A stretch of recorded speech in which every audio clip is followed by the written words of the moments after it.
इस वीडियो में हम लोग चीन की सभ्यता के बारे में बात करेंगे। तो जो चीन की सभ्यता को हांगहो सभ्यता के नाम से जाना जाता है। तो चीन की सभ्यता को हांगहो सभ्यता के नाम से जाना जाता है। जो चीन की सभ्यता ये हांगहो नदी क्षेत्र में विकसित हुई थी। चीन की सभ्यता हांगहो नदी क्षेत्र में विकसित हुई थी, जो चीन के उत्तरी क्षेत्र में स्थित है। तो चीन की सभ्यता हांगहो नदी क्षेत्र में विकसित हुई और ये हांगहो चीन के उत्तरी क्षेत्र में स्थित है।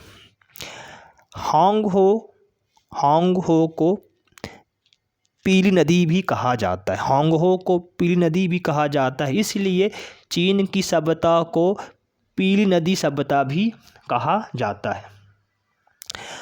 भूकंप का पता लगाने वाले यंत्र सिस्मोग्राफ का आविष्कार चीन के लोगों ने किया। तो भूकंप का पता लगाने वाला जो यंत्र होता है सिस्मोग्राफ, इसके बारे में चीन के लोगों ने ही आविष्कार किया था। हुआंग टी की पत्नी ली जू सबसे पहले चीन के लोगों को रेशम के कीड़ों को पालना सिखाया था। तो हुआंग टी की पत्नी थी ली जू, उन्होंने सबसे पहले चीन के लोगों को रेशम के कीड़ों को पालना सिखाया था। रेशम के हल्के वस्त्रों का निर्माण और उसका प्रयोग सबसे पहले चीन में हुआ। तो रेशम के हल्के वस्त्र का निर्माण और उसका प्रयोग सबसे पहले चीन में हुआ था।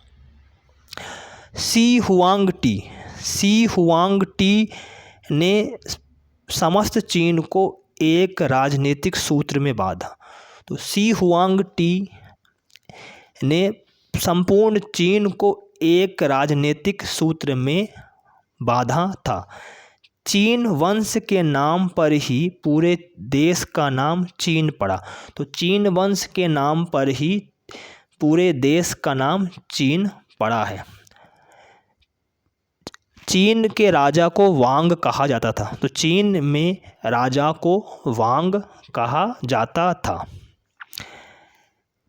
यहाँ पर चीन में 6वीं शताब्दी ईसा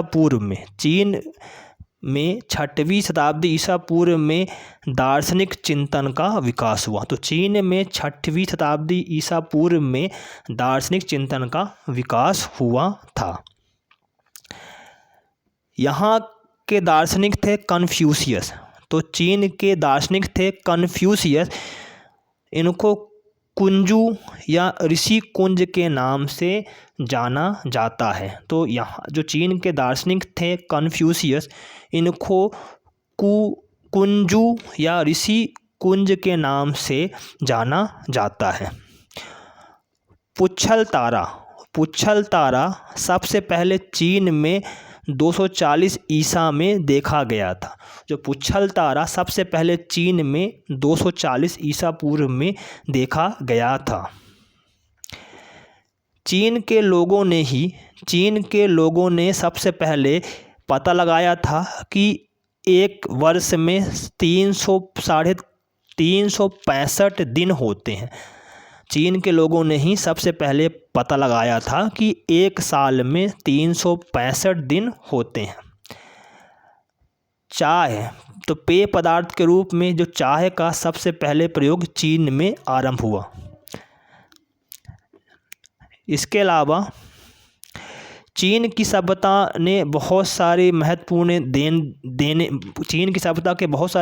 देन हैं, जैसे लेखन कला, दिशा सूचक यंत्र, छापा खाना, कागज निर्माण की तकनीक, गोला बारूद, ताश का खेल, चीनी मिट्टी के बर्तन बनाना और पतंग उड़ाना। तो चीन की सभ्यता के महत्वपूर्ण देन हैं लेखन कला, दिशा सूचक यंत्र, छापा खाना, कागज निर्माण की तकनीक, गोला बारूद, ताश का खेल, चीनी मिट्टी के बर्तन बनाना और पतंग उड़ाना। अब हम बात करेंगे यूनान की सभ्यता। तो यूनान की सभ्यता को यूरोपियन सभ्यता का उद्गम स्थल माना गया है। तो यूनान की सभ्यता से ही यूरोपियन सभ्यता का उद्गम स्थल माना जाता है। क्रीट की सभ्यता प्राचीन यूनान की सभ्यता की जननी कही जाती है। तो क्रीट की सभ्यता ही यूनान की सभ्यता की जननी मानी जाती है। यूनान को हेलस भी कहा जाता था। तो यूनान को हेलस भी कहा जाता है क्योंकि इसकी जो प्राचीन सभ्यता है, इसकी प्राचीन सभ्यता को हेलेनिक सभ्यता भी कहा जाता है। तो यूनान को हेलस भी कहा जाता है और इसकी प्राचीन सभ्यता को हेलेनिक सभ्यता भी कहा जाता है। पर्वतीय प्रदेश होने के कारण यूनान पर्वतीय प्रदेश है, तो यूनान को छोटे छोटे नगरों राज्यों में विभाजन किया गया था। तो यूनान एक पर्वतीय प्रदेश था, तो पर्वतीय प्रदेश होने के कारण यहाँ बहुत छोटे छोटे राज्यों और नगरों में का निर्माण हुआ।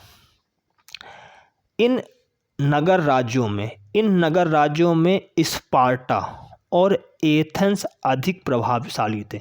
तो नगर राज्यों के विभाजन हुआ यूनान में, उनमें से कुछ राज्य स्पार्टा और एथेंस बहुत ही प्रभावशाली थे।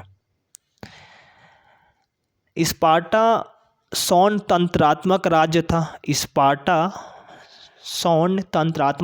था और जो एथेंस था ये गणतंत्रात्मक शासन पद्धति।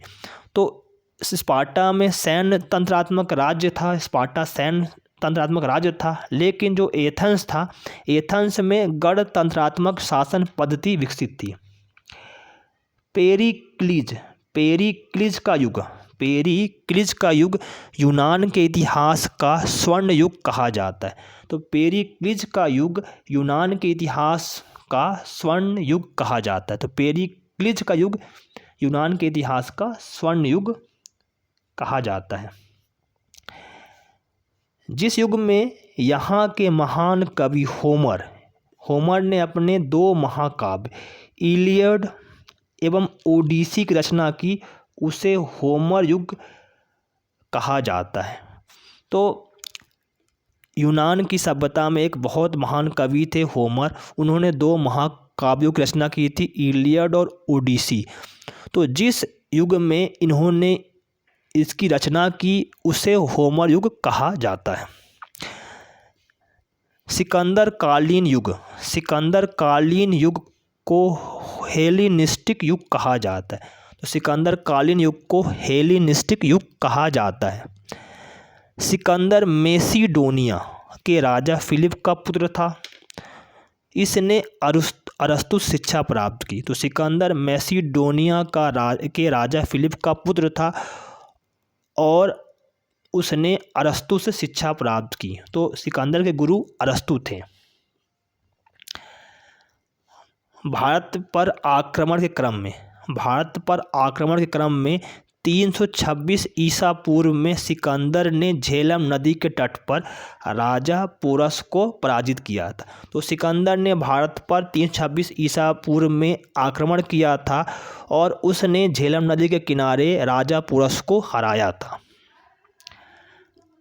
अब हम बात करते हैं यूनान के प्रसिद्ध देवता के नाम। तो यूनान के जो प्रसिद्ध देवता हैं जैसे जीसस, इसको आकाश का देवता कहा जाता है। डायोनीसस, इसको शराब का देवता कहा जाता है। पोसीडन, इसको समुद्र का देवता कहा जाता है। अपोलो, इसको सूर्य का देवता कहा जाता है। एथीना, इसको विजय की देवी कहा जाता है। सुकरात, प्लूटो और अरस्तु ये प्राचीन यूनान के प्रमुख विचारक एवं दार्शनिक थे।